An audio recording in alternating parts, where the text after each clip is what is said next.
Hi boys and girls, this is Mrs. King, the reading teacher at Lorena Flasco Elementary School, and I'm going to read to you today Johnny Appleseed. And this is written by Jody Shepard and illustrated by Masumi Furukawa. I'm not sure how to say that name, so I just did the best I could. Johnny Appleseed. Here's the title page, Johnny Appleseed. This is a story about Johnny Appleseed. With a name like that, you would think he was make-believe, but Johnny Appleseed was a real person who lived more than 200 years ago. It was a sunny fall day in Massachusetts when a boy named Johnny Chapman was born. The baby had cheeks as red and round as apples. These are called the apples of your cheeks, this part. Johnny's big sister Elizabeth was happy to have a little brother. The children played together with whatever they could find. And the sun shone and the rain fell and little Johnny played and all was well. Johnny's family got bigger. Johnny and his sister were joined by 10 younger stepbrothers and stepsisters. What a busy, noisy house.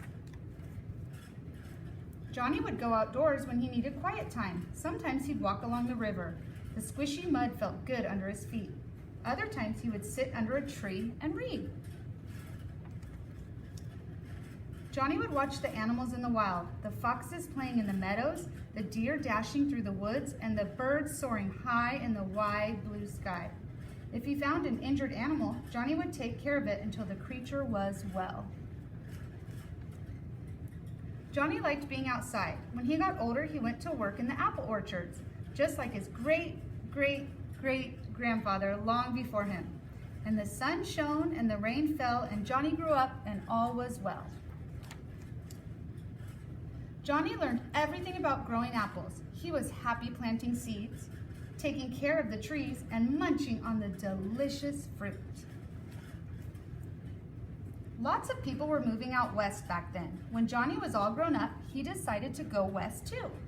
He didn't bring much with him. For a hat, he used his pot, and a burlap sack did fine for a shirt. And shoes? Well, why wear shoes when you have two perfectly good feet? Here's that pot on his head, that pan.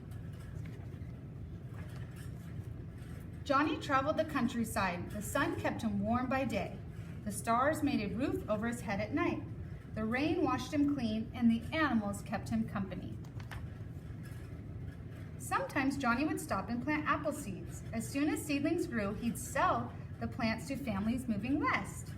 When they got to where they were going, the families planted Johnny's seedlings and grew trees of their own. Johnny was friends with everyone. Wherever he went, he'd bring seedlings, pitch in with chores, and share stories of his adventures.